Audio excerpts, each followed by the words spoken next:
Term आता है differentiation. Word से ही समझ नहीं आ रहा होगा, कंफ्यूज हो गए नहीं होगा अभी तक ऑलरेडी? डरना नहीं है, जो डर गया सो डर गया, ठीक है, डरना नहीं है, वर्ड से डरेंगे नहीं। डिफरेंशिएशन होता है। अब डिफरेंशिएशन का क्या मतलब होता है? जितना हमने वेलोसिटी के बारे में सुना है, वेलोसिटी तो होती है डिस्प्लेसमेंट ओवर टाइम। वेलोसिटी जो होती है, हमने वेलोसिटी के बारे में जब सुना है तो वेलोसिटी को हम बोलते हैं डिस्प्लेसमेंट अपॉन टाइम बोलते हैं। तो डिस्प्लेसमेंट क्या होता है कि भाई साहब आपका एक्स में कितना चेंज आ रहा है, पोजीशन में क्या चेंज आ रहा है, वो टाइम इंटरवल आ जाता है हमारा, ये हमारा वेलोसिटी होती है। अब इस रिलेशन को थोड़ा चेंज कर दिया जाएगा, इस रिलेशनशिप को बना दिया जाएगा dx by dt।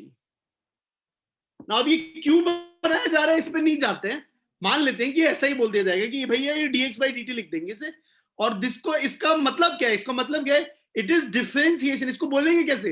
It is differentiation of x, इसको बोलेंगे ऐसे। तो अब जब आप बड़े हो जाओगे तो वेलोसिटी को delta x by delta t, या फिर क्या कहते हैं speed is equal to distance upon time बोलने की जगह आप बदल जाओगे इसे, आप क्या बोलने लग जाओगे कि velocity is dx by dt which is differentiation of x with respect to time.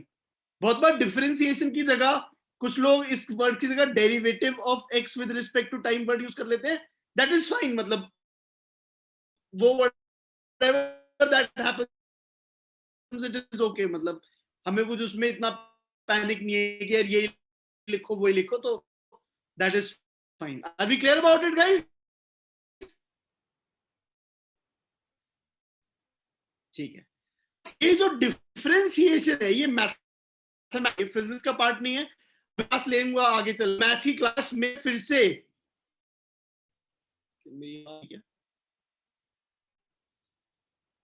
मेरी बात आ रही है आप लोग है ना? ठीक है, जब मैं अगेन हम लोग मैं मैथ की क्लास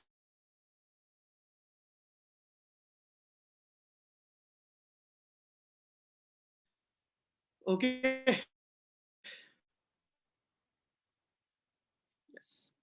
तो अब देखो उसमें अब क्या होता है, अब उसमें हम बोलते हैं कि अगर हमारे पास कहीं पे भी ये लिखा है कि x, जस्ट सेकंड, मेरी स्क्रीन नहीं मूव कर रही ना,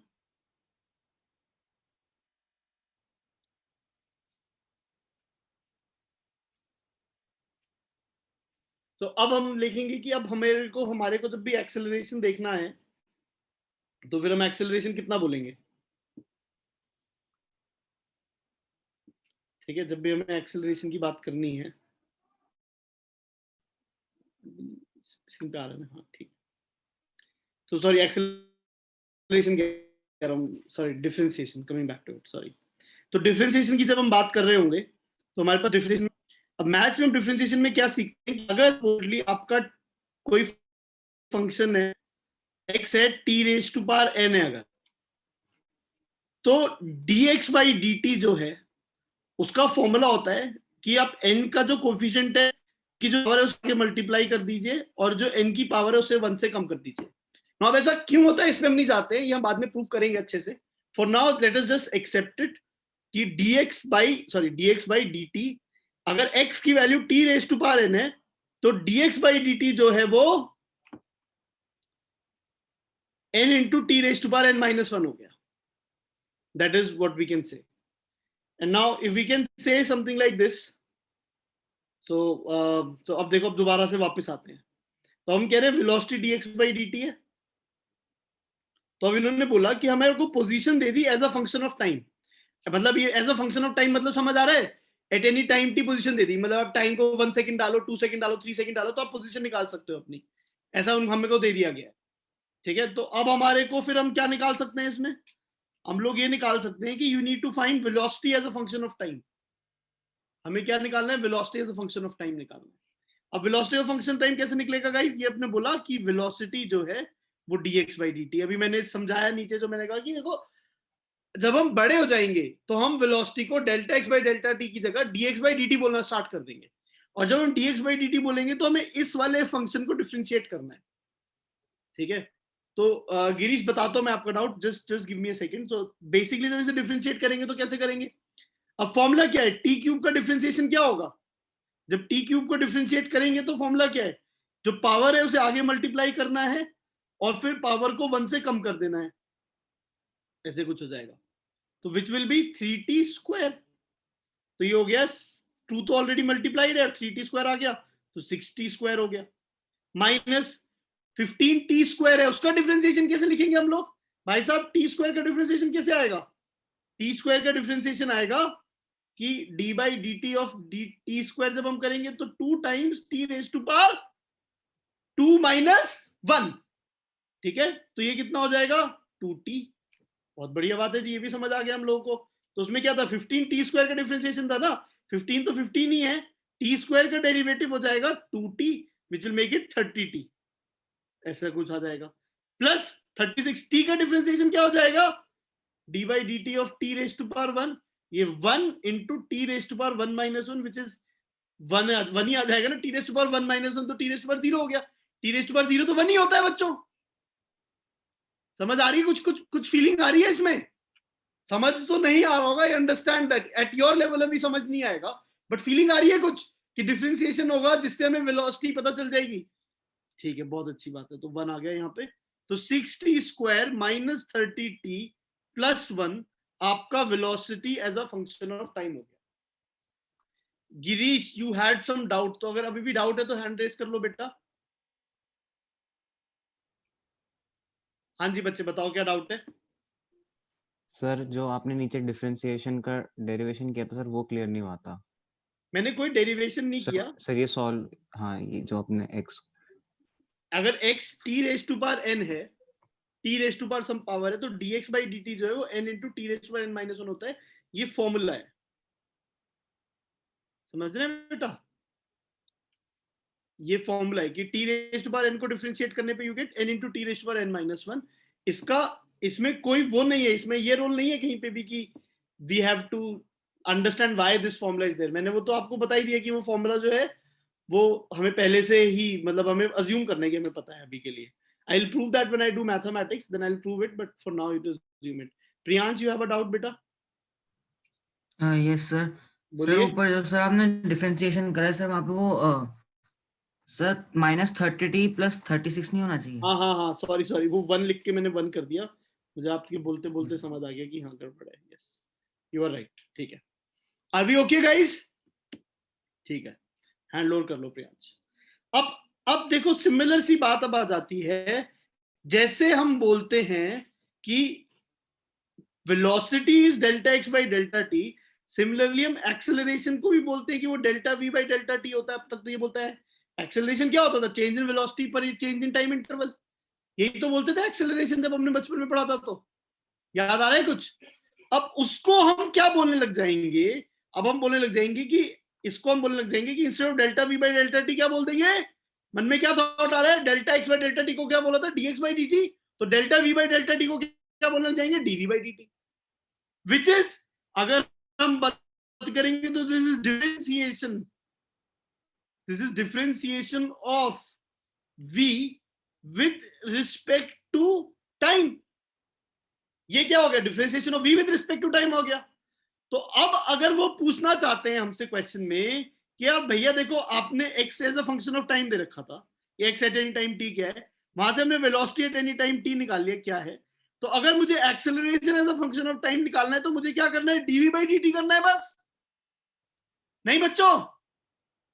और अगर dv बाई dt करना है तो वो क्या होगा? अब देखो, 6t² का डेरिवेटिव क्या होने वाला है? 6 इंटू टी स्क्वायर का डेरिवेटिव क्या होगा? 2t हो जाएगा। सिमिलर लॉजिक से जैसे ऊपर मैंने 15t² का डेरिवेटिव में 15 इंटू 2t किया था। ये बात समझ आ रही है क्या? t² का डेरिवेटिव 2 बाहर आ जाएगा, पावर 1 से कम करनी है, फीलिंग समझो। -30 t रेज टू पावर 1 है, 1 आगे आ जाएगा और ये t रेज टू पावर 0 हो जाएगा। प्लस 36, इसे 1 को t रेज टू पावर 0 लिख लो, तो ये हो जाएगा 36 इंटू 0, तो ये तो 0 ही आ जाएगा, तो ये आ जाएगा 12t माइनस 30। बच्चों ये बात समझ आ रही है नहीं आ रही है? ये आपका acceleration as a function of time आ गया। तो अगर आपसे पूछूं मैं कि भाई आप बताओ velocity at t equal to 3 second बताओ, तो आप कैसे निकालोगे? आप क्या करोगे? आप करोगे 6 into 9 minus 30 into 3 plus 36, वो कितना आ गया? 6 into 9 कितना होता है? 54 plus 36 हो गया 90 माइनस, अरे 0 आ गया, तो बड़ा अच्छी बात है। ठीक है, अगर मैं पूछूं acceleration at t equal to 3 second क्या होगा, तो मैंने क्या किया, देखो यहाँ पे t को 3 डाल दिया। अब मैं acceleration at t equal to 3 second बोलूंगा तो यहाँ पे t को 3 डाल देता हूँ। 12 into 3 minus 30 which is 36 minus 30, 6 metre पर सेकंड स्क्वायर आ गया। समझ रहे हो आप इस बात को? नहीं समझ पा रहे हो? कुछ फीलिंग आ रही है? तो देखो दोबारा से रिपीट करता हूं मैंने क्या सिखाया है। मैंने क्या सिखाया आपको कि वेलोसिटी को जब हम बड़े हो जाएंगे तो instead of writing it as delta x by delta t, हम उसे dx बाई dt लिखना स्टार्ट कर देंगे। और dx बाई dt एक मैथमेटिक्स का कॉन्सेप्ट है विच इज ऑफ डिफरेंशिएशन, और मैथ से हमें पता चलेगा, न्यूटन ने किया था ये काम एक्चुअली में, ठीक है, मैथ से हमें पता चलेगा कि t raise to power n का differentiation n into t raise to power n minus 1 होता है। ठीक है, ऐसी और भी फंक्शन आएंगे, साइन एक्स साइन टी का भी डेरिवेटिव देखा जाएगा, लॉग टी का भी डेरिवेटिव देखा जाएगा, बहुत सारी चीजों का डेरिवेटिव दिखेगा। अभी उसकी हमें चिंता नहीं करनी है, अभी बस ये समझना है कि अच्छा डिफरेंशिएशन नाम का एक वर्ड आने वाला है और उसका काम क्या होगा कि वेलोसिटी निकालनी है, एक्सेलरेशन निकालना है, तो हम उनको डिफरेंशिएट करेंगे पोजीशन या फिर वेलोसिटी को, whatever be the situation. Is it okay? समझ आ रहा है हम लोग को ये? ठीक है guys, I think that's great. तो हमें डिफरेंशिएशन के बारे में कुछ फीलिंग आ रही है कि डिफरेंशिएशन जैसा कुछ एग्जिस्ट करेगा? ठीक है, डरना बिल्कुल नहीं है, जो डर गया सो मर गया। ठीक है, हमें बस ये देखना है कि हाँ भैया कुछ ऐसा आएगा, तब हम जब आएगा तब देख लेंगे, अभी तो बस आप दिखा रहे हो कि ऐसा कुछ आने वाला है। बहुत अच्छी बात। अब दूसरा एक एग्जांपल लेते हैं। अब हमें इस एग्जांपल में हमें क्या बोला जा रहा है कि एक्सेलरेशन हमें दिया हुआ है कि acceleration at any time t 12t minus 30 है। ठीक है, और बोला हुआ है कि at t equal to 0 velocity जो 36 मीटर पर सेकंड है और पार्टिकल की जो पोजीशन है वो 0 है। अब आपसे पूछा हुआ है कि भाई एक्सेलरेशन आपको पता है, आप वेलोसिटी और पोजीशन निकालो। ये क्वेश्चन आ रहा है हमारे सामने कि एक्सेलरेशन अगर पता है तो वेलोसिटी और पोजीशन निकालो। अब देखो कुछ मैजिक होने वाला है। अब एक्सेलरेशन जब कांस्टेंट होता था तो आप कहते थे v is equal to u plus at बोलते थे आप। क्या मैं v equal to u plus at use कर सकता हूं? अभी नहीं यूज कर सकता v equal to u plus at, as acceleration is not constant. Acceleration जो है वो वेरी कर रहा है, दिस इज नॉट वैलिड। आप समझ रहे हैं इस बात को? पक्का? तो फिर क्या यूज करें भैया अगर ये नहीं यूज कर सकते तो अब हम एक अमेजिंग एक और मैथमेटिकल कॉन्सेप्ट पढ़ते हैं जिसका नाम होता है इंटीग्रेशन। नाम सुनते डर लग रहा है, नहीं लग रहा है? हाँ, डरना नहीं है। अगेन दोबारा से रिपीट कर रहा हूं, डरना नहीं है। बहुत इंपॉर्टेंट बात है कि कहते हैं कि डरना नहीं है। इंटीग्रेशन वर्ड है भैया ने आज ही क्लास एक्चुअली में आपको इन वर्ड्स को इंट्रोड्यूस करने के लिए ये है कि एक इंटीग्रेशन नाम की चीज आएगी। अब इंटीग्रेशन का क्या रोल है? इंटीग्रेशन का रोल क्या है? अब हम बोलते हैं इस बात को कि जो चेंज इन वेलोसिटी है उसको हम बोलते हैं a इंटू dt का इंटीग्रल। अभी आपको नहीं समझ आएगा ये कैसे हुआ, डोंट वरी, समझने की जरूरत भी नहीं है हमें। ठीक है, तो अगर आप नोटिस करेंगे तो दोबारा से देखो, मैं एक छोटा सा फीलिंग दे सकता हूं। एक्सेलरेशन हम बचपन में सोचते हैं delta v by delta T, तो अब इस डेल्टा टी को इधर ले जाइए, तो डेल्टा v को हम लिख सकते हैं a डेल्टा t लिख सकते हैं। Now this is okay till the time you are doing constant acceleration, but जैसे ही एक्सेलरेशन वेरिएबल हो जाता है हम ये नहीं लिखते, क्योंकि a को क्या डालेंगे, अगर एक्सेलरेशन की वैल्यू चेंज होती जा रही है तो फिर हम a की कोई वैल्यू डाल ही नहीं पाएंगे। इसी को अब हम बेसिकली चेंज कर देते हैं, हम इसको डेल्टा v को a dt ऐसे का इंटीग्रल लिख देते हैं। ये जो सिंबल है, ये जो सिंबल है, ये जो सांप बना रखा है मैंने, ये जो सांप, ऐसे डरना नहीं है सांप से, ठीक है, सांप से डरना नहीं है बिल्कुल भी। ये सांप क्या है? ये सिंबल है इंटीग्रेशन का।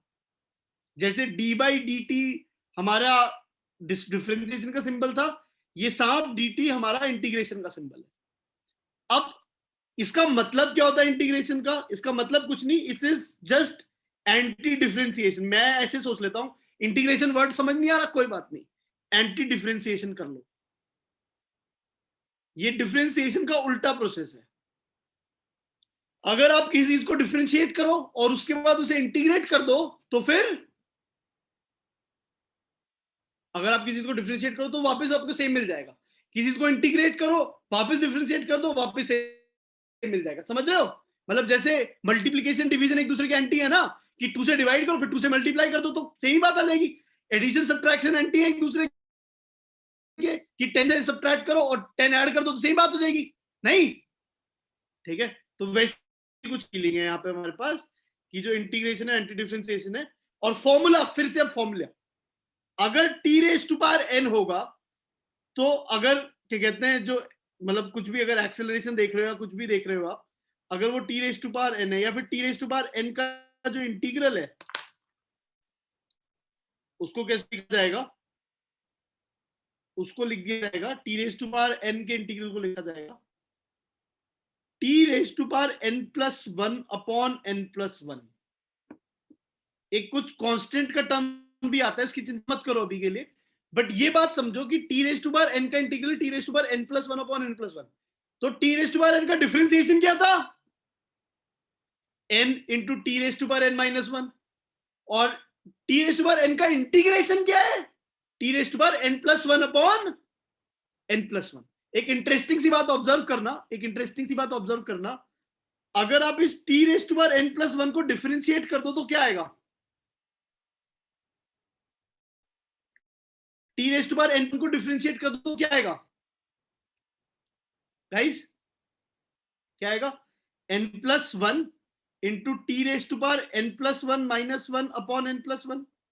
n प्लस 1 कैंसिल हो गया और t raise to power n आ गया। देख रहे हो वापस सेम जगह पहुंच गए? नहीं समझ आई बात? अगर मैं इसे डिफरेंशिएट कर दूं तो फिर क्या आ रहा है? T raise to power n ही आ रहा है। तो मैं समझा दो ना, उल्टे प्रोसेस है एक दूसरे के। हाँ, उल्टे प्रोसेस है कि अगर इंटीग्रेट करके डिफरेंशिएट कर दो सेम आंसर आ जाएगा, ऐसी कुछ फीलिंग है हमारी। ठीक है, so hopefully we can understand this. ठीक है, इसमें वो बहुत बड़ी बात नहीं है, फॉर्मूला याद करने वाली फीलिंग है। अब देखो, अब इस क्वेश्चन को सॉल्व करने की कोशिश करते हैं। इस क्वेश्चन को सॉल्व करने की कोशिश कैसे करेंगे हम लोग? अब हमें बोला भैया, आपने फॉर्मूला ये बताया कि डेल्टा वी जो है वो इंटीग्रल ए डी टी है। अब एक्सेलरेशन क्या है यहाँ पे? एक्सेलरेशन आप बोल रहे हैं 12t माइनस 30 है, इंटू dt का टर्म आ गया एक। ठीक है, अब देखो इसको क्या कर सकता हूं मैं, ध्यान से देखना guys, please please pay attention, डरना नहीं है बिल्कुल भी। अलग अलग पार्ट में तोड़ लो। एक 12t dt हो गया माइनस 30 tt हो गया, ऐसे कुछ आ गया। ठीक है, अब इसमें हम क्या करते हैं, 12 को भाई रख लो, t dt को लिख लेते हैं t dt, और माइनस 30 को बाहर लिख लो और ये 1 dt कर लेते हैं। और 1 को भी हम क्या लिखते हैं, t रेज टू पावर 0 लिख लेते हैं। वो t raise to power n वाली फॉर्म में बनाना है ना उसे, तो उसे t रेज टू पावर 0 लिख लेते हैं फॉर द टाइम बिंग। तो अब देखो क्या होगा, 12 t dt t raise to power 1 है, फॉर्मूला क्या लगेगा, t raise to power 1 t raise to power 1 का इंटीग्रल क्या होने वाला है, t raise to power 1 plus 1 upon 1 plus 1। Formula ये है ना इंटीग्रेशन का। अभी क्यों है वो मत सोचो, हाँ ऐसा है भैया आपने बोला है तो मान लेते हैं, आपको तो आता ही होगा शायद। ठीक है, minus 30 t raise to power 0 के लिए क्या होगा guys, t raise to power 0 plus 1 upon 0 plus 1। समझ रहे हैं इस बात को? ठीक है, प्लस हमने कहा था कांस्टेंट को ऐड करना है, वो क्यों करना है बाद में देखते हैं। 60 square minus 30t plus constant आ गया मेरे पास। समझ आ रही है बात बच्चों ये? अब इनफैक्ट इस कांस्टेंट की वैल्यू भी निकाली जा सकती है। समझ, देखो मुश्किल है समझना, जस्ट ट्राई टू अंडरस्टैंड कि अच्छा भैया कुछ ऐसा कर रहे होंगे। कोशिश करो अगर हाथ चला सको, पेन से लिख सकते हो तो सही रहेगा, आपको समझ आने की पॉसिबिलिटी बढ़ जाएगी। अभी कांस्टेंट वैल्यू कैसे निकाली जा सकती है, तो मान लेते हैं v की वैल्यू ऐसे आ रही है, एक सेकंड के लिए ऐसे मान लेते हैं v की वैल्यू ऐसे आ रही है। अब ये जो c है, इस c की वैल्यू निकाली जा सकती है क्योंकि हमें t इक्वल टू 0 पे वेलोसिटी पता है। तो हम इसमें इस इक्वेशन में क्या करते हैं कि velocity at t equal to, ये velocity at any time t है। ठीक है, इसमें टाइम को 0 डाल देते हैं, 6 0 square minus 30 into 0 plus c। ये हमें गिवन है कि 36 है, और ये टर्म 0 हो गया, टर्म 0 हो गया, तो c की वैल्यू हमारे को निकल के आ गई 36 मीटर पर सेकेंड। तो यहां से हम बोल सकते हैं कि velocity at any time t जो है वो क्या हो जाएगा, 60 स्क्वायर माइनस 30t प्लस 36। तो हमें velocity at any time t पता चल गया। तो जब एक्सेलरेशन से वेलोसिटी निकाली हमने तो क्या किया, इंटीग्रेट किया इस एक्सप्रेशन को, और जब इंटीग्रेट किया तो फिर we get what we are getting, right? हाँ ठीक है। So I hope we understand this thing. And then अगर ये बात आपको समझ आ रही है, जस्ट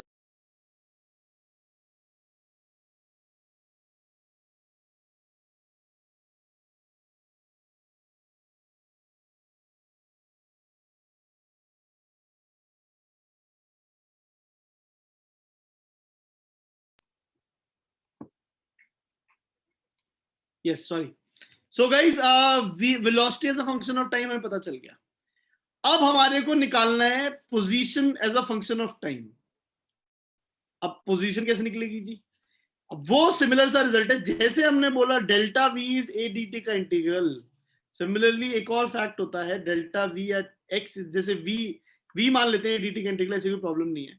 सिमिलरली हम बोल सकते हैं x is equal to v d t का इंटीग्रल। अब ये कैसे सोचा मैंने? ये हमने ऐसे सोचा कि अगर हम देखेंगे तो जैसे आपका acceleration delta v by delta T होता है, ऐसी वेलोसिटी जो है वो delta x by delta T होता है। यहां से आप कह सकते हैं कि x is equal delta x is equal to v delta t, आप ये बोल सकते हैं। और अब वी डेल्टा टी जब बोल सकते हैं तो आप इसमें क्या बोलेंगे, v इंटू, अब इसको बस v डेल्टा टी की जगह v dt का इंटीग्रल लिखना है हमने डेल्टा x को, ठीक है? तो वो इवेंचुअली तो सिंपल सी बात है, आप इसको x को भी लिख लोगे तो कोई प्रॉब्लम नहीं होती है। वो क्यों होता है ऐसा तो हम बाद में बात कर लेंगे, बट दैट इज डिफिकल्ट। तो अब अगर हमारे को velocity as a function of time पता है तो x as a function of time निकालने के लिए हमें क्या करना है, वेलोसिटी को इंटीग्रेट करना है। अब वेलोसिटी को इंटीग्रेट कैसे करेंगे बच्चों? हम करेंगे 60 square minus 30t plus 36 dt। हम ये करने वाले हैं, यहाँ पे ये इंटीग्रेशन करना है। अब जब ये इंटीग्रेशन किया जाएगा तो अब देखो ये कैसे किया जाएगा। अब ये बताओ आप सब लोग कैसे किया जाएगा। तो 6t स्क्वायर, टी स्क्वायर का इंटीग्रल क्या होगा? फॉर्मूला क्या है? T raise to power n plus 1 upon n plus 1। तो 2 प्लस 1 अपॉन 3, वही 2 प्लस 1 3 होता है, minus 30t square, 30 t raise to power 1 है ये, तो t raise to power 2 upon 2 plus 36 t raise to power 0 है ये, तो t raise to power 1 upon 1, ऐसे कुछ आ जाएगा हमारे पास। प्लस एक कांस्टेंट भी लिखना है हमें, तो हो गया 3 और ये 2 हो गया, तो 2t cube minus 15t square plus 36t plus constant, ये x आ गया हमारे पास। अब x at any time t में इन्होंने बोल रखा है t इक्वल टू 0 पे x की वैल्यू 0 है, तो t इक्वल टू 0 पे x की वैल्यू अगर 0 है तो आप क्या करेंगे, यहाँ पे टाइम को 0 डाल दो, तो ये 0 minus 0 plus 0 plus c is equal to 0 होना चाहिए, x की वैल्यू 0 है, तो यहां से आ जाएगा c की वैल्यू 0 होगी। तो x हमारे पास आ गया, ये आ गया 2t cube minus 15t square plus 36t, that is your value of x as a function of time. ये समझ आई बात? अब इंटरेस्टिंग बात एक नोट करना, अगर आप नोट कर ली होगी आप में से कुछ बच्चों ने, कि पहला वाला जो क्वेश्चन था, इससे ऊपर वाला जो क्वेश्चन था, उसमें मैंने ये दिया था, फिर इससे ये निकलवाया था, वेलोसिटी निकलवाई थी, और फिर उस वेलोसिटी से ये एक्सेलरेशन निकलवाया था। अगर आप ध्यान से देखोगे तो देखो एक्सेलरेशन कितना आया था, ये 12t माइनस 30 एक्सेलरेशन आया था, 60 square minus 30t plus 36 velocity आई थी, और ये आपका पोजीशन थी। समझ रहे हो? तो कुछ ये गेम होगा इंटीग्रेशन और डिफरेंशिएशन का, और ये आपस में इंटरचेंज हम कर सकते होंगे, ऐसे कुछ ये सीख सकते होंगे। ये कब जरूरी होगा? जब एक्सेलरेशन कांस्टेंट नहीं होगा, क्योंकि हमेशा तो एक्सेलरेशन कांस्टेंट होता नहीं है। नहीं बात समझ आई? एक्सेलरेशन कांस्टेंट तो हमेशा होता नहीं है। जब एक्सेलरेशन कांस्टेंट नहीं होगा तो हम चीजों को कैसे हैंडल करेंगे, ये सीखने वाली बात।